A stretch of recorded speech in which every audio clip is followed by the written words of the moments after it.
అంగవైకల్యం వ్యక్తుల జీవితాలను ఎంతలా కృంగదీస్తుందో మనకు తెలుసు.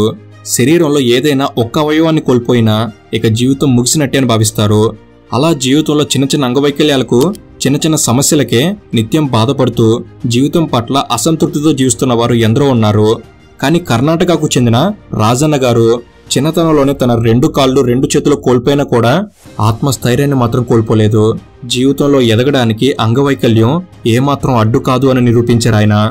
రాజన్న గారి అంగవైకల్యాన్ని, ఆ అంగవైకల్యంతో ఆయన సాధించిన విజయాలని చూస్తే మీరు కూడా హ్యాట్స్ ఆఫ్ అని అంటారు. 2 చేతులు 2 కాళ్ళు లేకపోయినా కూడా ఆయన రాయగలరు, పెయింటింగ్ వేయగలరు, ఈదగలరు. వీటితో పాటు డిస్కస్ త్రో వంటి వాటిలో కూడా ఆయనకు ప్రావీణ్యం ఉంది. కాళ్ళు చేతులు లేని ఒక వ్యక్తికి ఇన్ని రకాల టాలెంట్లు ఉండటం ఒక ఎత్తు అయితే, తన టాలెంట్తో ఆయన ఒలింపిక్స్లో మెడల్స్ సాధించారంటే నమ్మడం కాస్త అతిశయోక్తి అవుతుంది. ఆయన తనలా బాధపడే వికలాంగుల కోసం చేసిన సేవా కార్యక్రమాలు, వివిధ రంగాల్లో చేసిన కృషికి గుర్తింపుగా ప్రతిష్టాత్మక పద్మశ్రీ పురస్కారమే ఆయన్ను వరించింది. కాబట్టి అంగవైకల్యాన్ని కూడా అవకాశంలో మలుచుకున్న పద్మశ్రీ రాజన్న గారి జీవితం ఎంతో మందికి ప్రేరణ.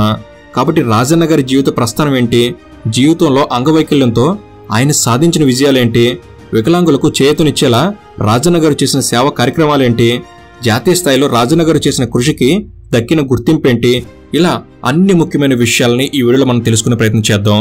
వీడియోలో చాలా విలువైన ఇన్ఫర్మేషన్ ఉంది, ఎండ్ వరకు మిస్ కాకండి. అండ్ ఇలాంటి మరిన్ని ఇన్ఫర్మేటివ్ వీడియోస్ని మీ కొరకు తెచ్చేందుకు మీ సపోర్ట్గా ఈ వీడియోకి జస్ట్ లైక్ చేయండి చాలు. సో లేట్ చేయకుండా let's get into the video.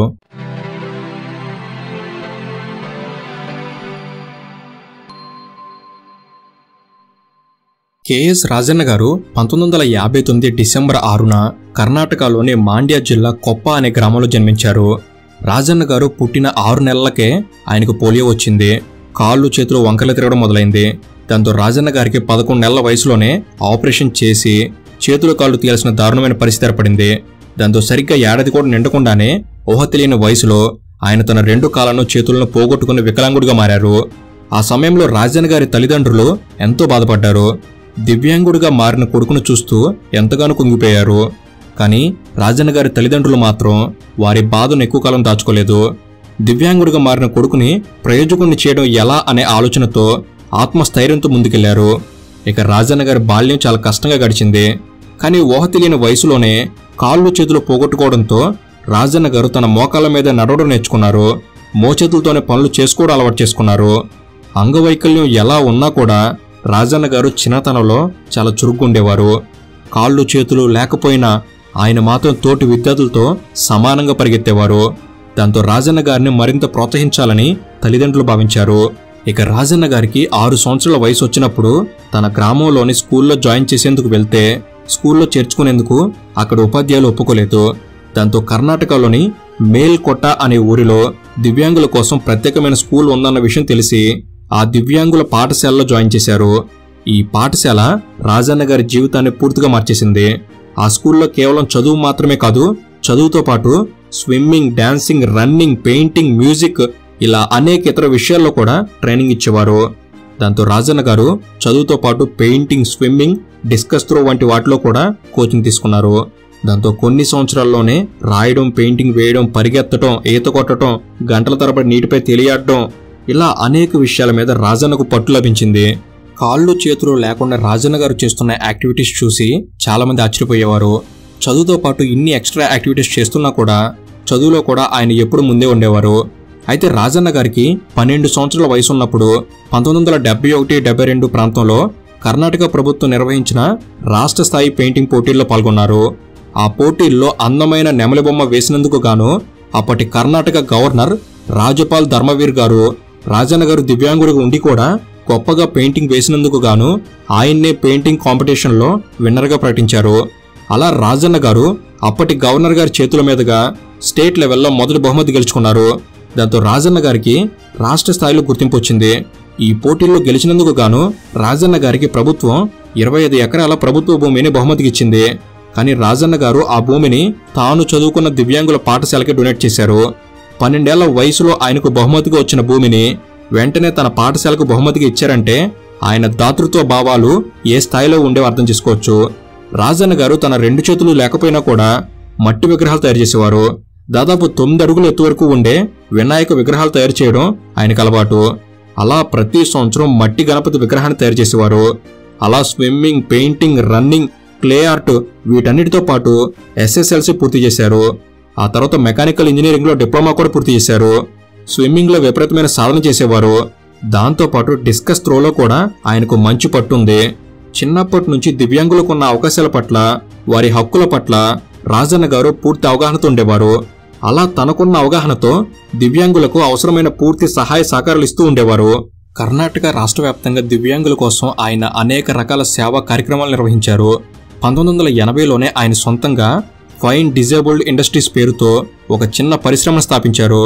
ముఖ్యంగా దివ్యాంగులను మాత్రమే ఉద్యోగులుగా నియమించుకుని దాదాపు 300 మంది దివ్యాంగులకు ఉపాధి కల్పించారు. ఇప్పటికే రాజన్న గారి పరిశ్రమలో దాదాపు 500 మంది ఉపాధి పొందుతున్నారు. ఇక రాజన్న గారు తనకు చిన్ననాటి నుంచి తెలిసిన స్విమ్మింగ్, డిస్కస్ త్రోలలో పారా ఒలింపిక్స్ లో పాల్గొనడం కోసం విపరీతంగా సాధన చేశారు. అనుకున్నట్టే 2002లో మలేషియా రాజధాని కౌలాలంపూర్లో జరిగిన పారా ఒలింపిక్స్ లో రాజన్న గారు ఇండియా తరపున పాల్గొన్నారు. డిస్కస్ త్రోలో ఆయన గోల్డ్ మెడల్ సాధించారు. అదే ఒలింపిక్స్ లో స్విమ్మింగ్ లో రాజన్న గారు సిల్వర్ మెడల్ సాధించి ఒకేసారి ఒక గోల్డ్, ఒక సిల్వర్ మెడల్ తో దేశం గర్వపడేలా చేశారు. కాళ్ళు చేతులు లేని దివ్యాంగుడు దేశానికి 2 అంతర్జాతీయ పథకాలు తెచ్చిపెట్టడం అంటే అది సామాన్యమైన విషయం కాదు. పారా ఒలింపిక్స్ లో పథకాలు గెలిచిన తర్వాత ఫేమ్, పాపులారిటీ ఇవన్నీ రావడంతో రాజన్న గారి గురించి కర్ణాటకలో మరింత ఎక్కువ మంది తెలిసింది.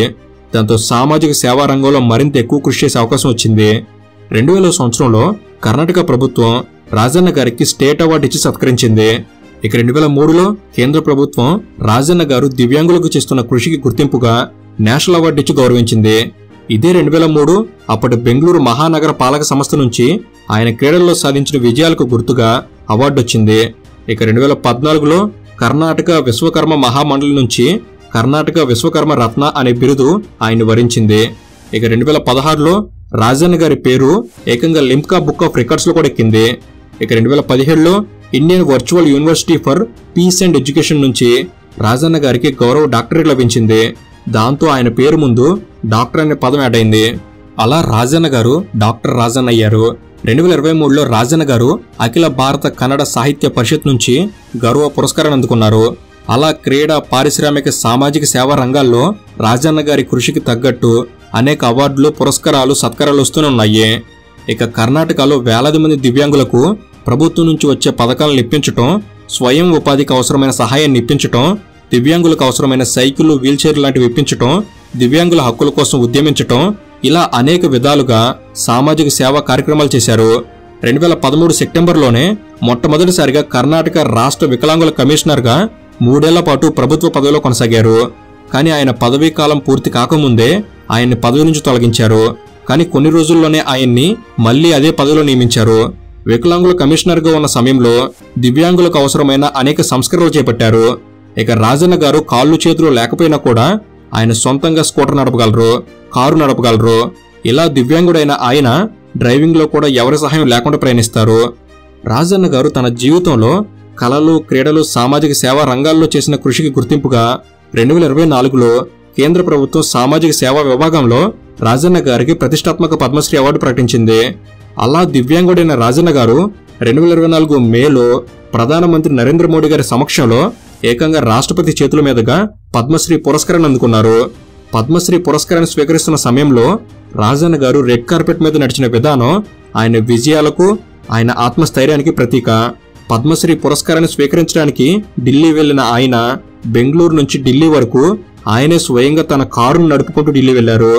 దివ్యాంగులు దేనిలోనూ తక్కువ కాదు నిరూపించేందుకు ఇలా బెంగళూరు నుంచి ఢిల్లీ వరకు సొంతంగా కారు డ్రైవ్ చేసుకుంటూ వచ్చినట్టు మీడియాతో చెప్పారు. ఇలా నిత్యం సామాజిక సేవా కార్యక్రమాలతో దివ్యాంగుల కోసం పాటుపడుతూనే ఉన్నారు. అంగవైకల్యం ఉన్నవారికి అన్యాయం జరిగితే వారి తరపున మాట్లాడేందుకు రాజన్న గారు ఎప్పుడూ ముందే ఉంటారు. అలా తన వైకల్యాన్ని విజయంగా మార్చుకుని తన విజయంతో మరింత మంది దివ్యాంగులకు చేయూతగా మారిన వ్యక్తి పద్మశ్రీ డాక్టర్ రాజన్న గారు. ఊహ తెలియని వయసులోనే విధి వెక్కిరిస్తే ఆయన మాత్రం కాళ్ళు చేతులు లేకుండానే విధికి ఎదురీది మరి తన జీవిత ప్రయాణాన్ని కొనసాగించారు. జీవితంలో పట్టుదల, దృఢ సంకల్పం, ఆత్మస్థైర్యం ఎంత ముఖ్యమో రాజన్న గారు నిరూపించి చూపించారు. సమస్యలు, వైకల్యాలు ఇవేమీ విజయానికి అడ్డు కావని నిరూపించిన వ్యక్తి రాజన్న గారు. కాబట్టి శరీరంలో అన్ని అవయవాలు సరిగ్గా ఉండి కూడా చిన్న చిన్న సమస్యలకే ధైర్యాన్ని, పట్టుదలను కోల్పోయే ఎందరికో రాజన్న గారు ప్రేరణ. కాబట్టి రాజన్న గారికి హ్యాట్స్ ఆఫ్ చెప్పాల్సిందే. సో ఇది ఫ్రెండ్స్, ఈ వీడియో అనేది రాజన్న గారి గురించిన కొన్ని విషయాలు మీకు తెలపడంలో ఎంతో కొంత ఉపయోగపడిందని నేను భావిస్తున్నాను. ఈ వీడియో కనుక మీకు నచ్చినట్లయితే జస్ట్ లైక్ చేయండి చాలు. ఇలాంటి మరెన్నో ఇన్ఫర్మేటివ్ వీడియోస్ అనేవి ఇక నుంచి వెంటనే రాబోతున్నాయి. అవన్నీ మీ వరకు చేరేందుకు తప్పకుండా మన తెలుగు నాలెడ్జ్ సబ్స్క్రైబ్ చేసుకుని బెల్ ఆల్లో పెట్టుకోగలరు. Thank you for watching. Have a good day.